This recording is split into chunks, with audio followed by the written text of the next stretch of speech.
আসসালামু আলাইকুম, কেমন আছেন? আশা করি সবাই ভালো আছেন। আলহামদুলিল্লাহ, আপনাদের দোয়ায় আমিও ভালো আছি। তো ফাইনালি আমিও বরাবরের মতন বানিয়ে ফেললাম মুড়ি দিয়ে মিষ্টি। তো দেখবেন কীরকম হয়েছে। আমার জীবনের প্রথম বানাইলাম, দেখেন মিষ্টিটা কিন্তু অনেক সফট আর নরম হয়েছে। তো কথা না বাড়িয়ে ভিডিওটা সম্পূর্ণ দেখতে থাকুন। তো প্রথমে আমি এই চায়ের কাপের চায়ের কাপ আমি মুড়ি নিয়ে নিলাম। আপনারা চাইলে বেশিও নিতে পারেন, কমও নিতে পারেন। তো আমি দেখেন মুড়িগুলো নিয়ে নিলাম। তো এখন আমি মুড়িগুলো ব্লেন্ডার করব, তাই ব্লেন্ডারে আমি ঢেলে দিলাম।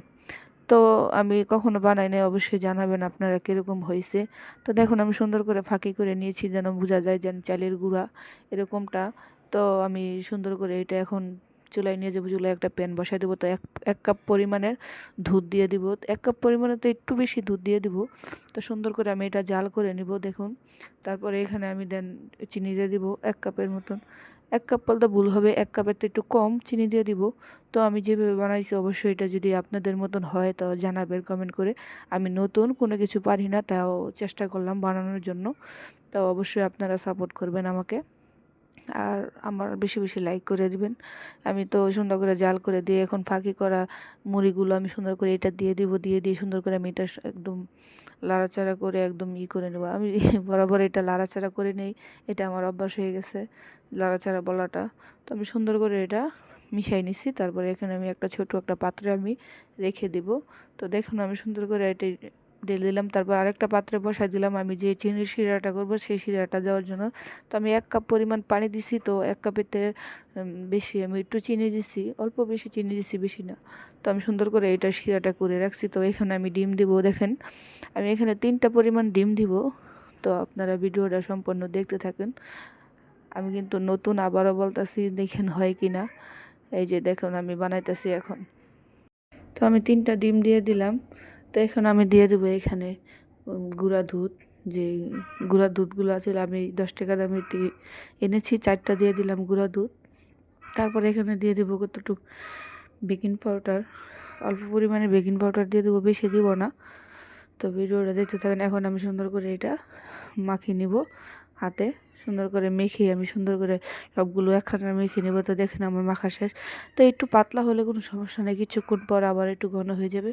তো আমি হাতে একটু তেল মেখে তা সুন্দর করে আমি মিষ্টির আকারে ড্র করে নেব। দেখুন এভাবে, যেভাবে আমি বানিয়েছি এক এক করে আমি সুন্দর করে মিষ্টিগুলো বানিয়ে নিলাম। তো এখন আমার মিষ্টিগুলো অলরেডি বানানো শেষ। তো সম্পূর্ণ দেখতে থাকুন। এখন আমি কড়াইয়ের ভিতরে ছোট একটি প্যান বসাই দিলাম। তো সেখানে আমি পরিমাণ মতন তেল দিয়ে দেবো। আপনারা অল্প তেলে এইটা কমপ্লিট করতে পারবেন ভেজে, বেশি তেলও লাগবে না। তো আমি এক এক করে এখন দিয়ে দিব সবগুলো তেলের উপরে দিয়ে দিব, দেখতে থাকুন। আমি কিন্তু সুন্দর করে দিয়ে দিচ্ছি। আর ভালো লাগলে অবশ্যই লাইক করবেন, জানাবেন, চ্যানেলটিকে সাবস্ক্রাইব করবেন সুন্দর করে, আর আমার পাশে থাকবেন। নতুন নতুন ভিডিও দেখতে আপনারা অবশ্যই চ্যানেলটিকে সাবস্ক্রাইব করে সাথে থাকবেন, ঠিক আছে? তো দেখুন আমার কিন্তু কালারটা সুন্দর এসে পড়েছে। আমি একটু ভাজা ভাজা হয়ে গেছে, দেখেন মাশাআল্লাহ কতটা সুন্দর হয়েছে দেখছেন। খেতেও কিন্তু অনেকটা মজা, লোভনীয় লাগবে। তো মানুষ চেষ্টা করলে অবশ্যই সব পারে। তো আমিও চেষ্টা করতেছি, ইনশাল্লাহ সব সফল হব। তো আপনারা সব দেখতে থাকুন। আমি কিন্তু আবার দিয়ে দিলাম। তো আমি যেগুলো আগে ভেজে রেখেছিলাম সেগুলো এখন আমি মিষ্টির শিরার ভিতরে দিয়ে দেবো এক এক করে। দেখুন আমি কিন্তু দিয়ে দিছি, দেখুন। এখন কিন্তু আমি এটা টুনে লাড়াচাড়া করে তারপরে সুন্দর করে দিয়ে রাখবো যেন এটা হয়। এই যে আমি আবার দিয়ে দিলাম, এগুলো ভাজতেছি দ্বিতীয়গুলো। তো আমি সুন্দর করে এগুলো ভেজে নিচ্ছি। দেখেন এটা কিন্তু ফুলে অনেক সুন্দর হয়েছে। মিষ্টিগুলো দেখছেন, পুরো একদম মিষ্টি, দোকানের মিষ্টির মতন লাগবে ইনশাল্লাহ। আপনারা অবশ্যই ট্রাই করবেন, আমিও ট্রাই করছি। তো ফলাফল নিশ্চয়ই ভালো পাইছি। তো আপনারা ভিডিওটা ধাক্কা না দিয়ে সম্পূর্ণ দেখতে থাকুন। আর এই যে আমি সুন্দর করে আবার নামিয়ে নিলাম কড়াই থেকে। তো এই যে আমি সুন্দর করে ডোর দিয়ে দিলাম। তারপরে দেখুন আপনারা এক এক করে দেখতে থাকুন। আমি সুন্দর করে ভিজিয়ে নিয়েছি, দেখছেন আপনারা সবাই দেখতে থাকুন ভিডিওটা। তো ভিডিওটা আমার এই পর্যন্তই। আশা করি সবাই ভালো থাকবেন, সুস্থ থাকবেন, আর আমার জন্য দোয়া করেন আমি যেন অনেক দূরে এগিয়ে যেতে পারি। আমি এটা ঢেকে রেখেছি। তো এখন আমি দেখছেন মিষ্টি